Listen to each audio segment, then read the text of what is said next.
knows they are not going to get what they're wanting from the revenue share. And I think we're all witnessing the worst fears of anybody that wants to see Caitlin Clark play, is that they're going to be willing to tank the season over a revenue share they got no hopes of getting. The worst fears of everyone who wants to see Caitlin Clark play next season just became real. Breanna Stewart, Vice President of the WNBA Players Association, just admitted publicly that she doesn't know if a deal gets done by March 10th. That's not speculation anymore.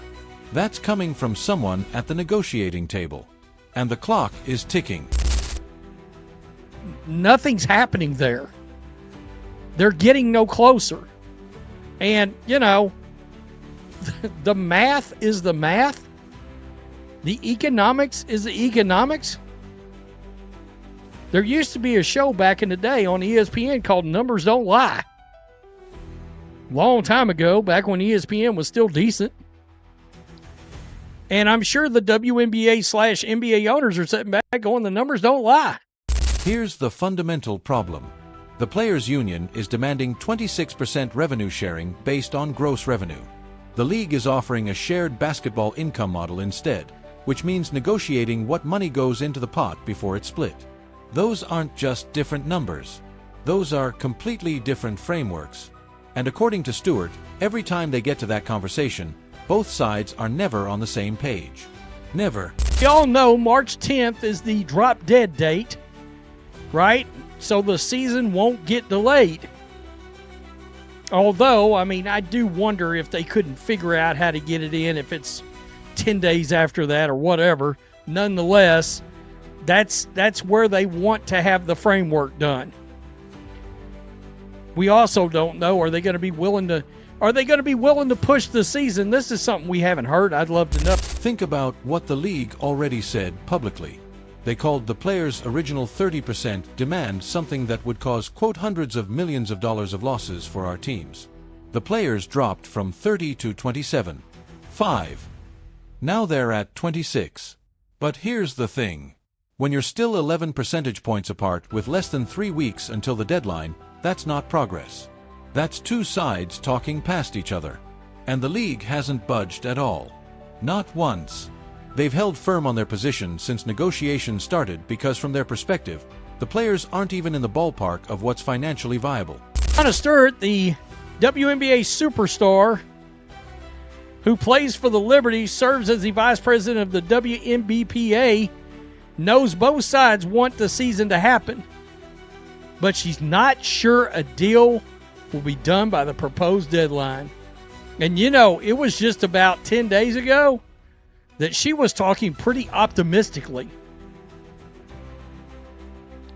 I believe she's one of the players that wants to play.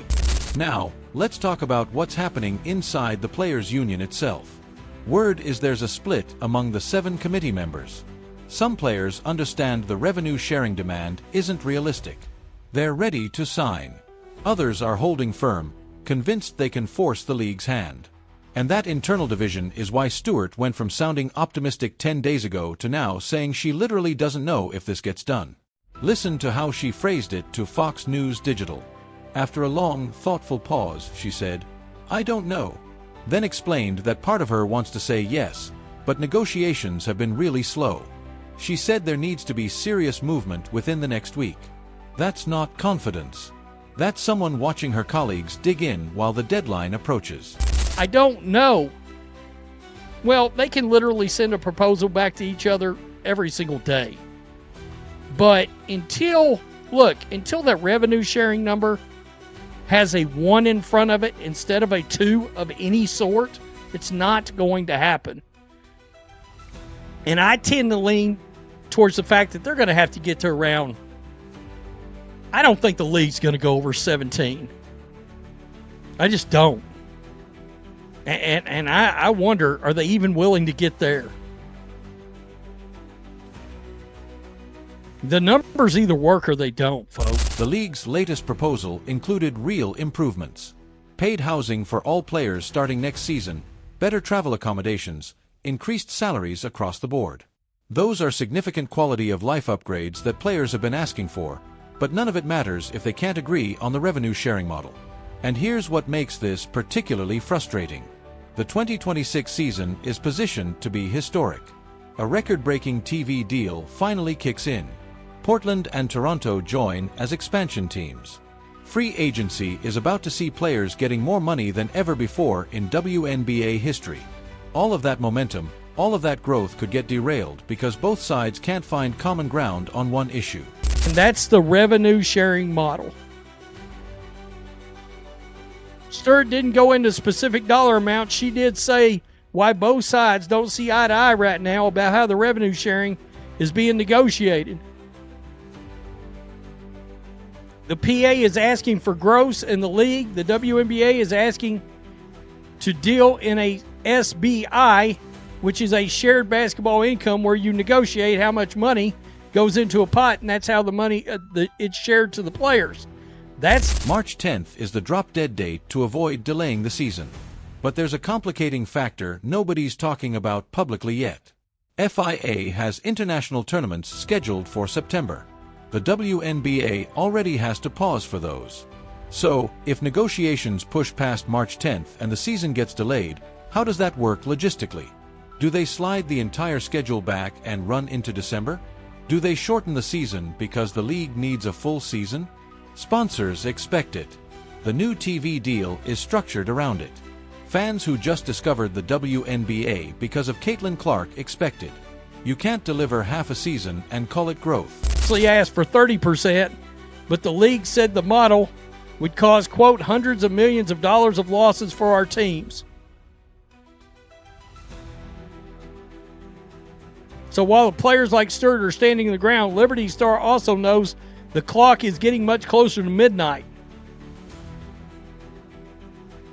Quote, the 2026 season was a historic one, will be a historic one if we have it. I think from a number of different things. And here's the uncomfortable reality that nobody wants to say out loud. The players voted to authorize a strike. They haven't voted again recently, which suggests they're not ready to actually pull that trigger yet. But the authorization is there. The threat is real. And if the hardliners on that 7-person committee convince the majority of players to hold out for 26% revenue sharing, this could turn into a work stoppage. For a league that just experienced its best season ever. For a league that finally has mainstream attention. For a league that's on the verge of sustainable profitability for the first time in its history.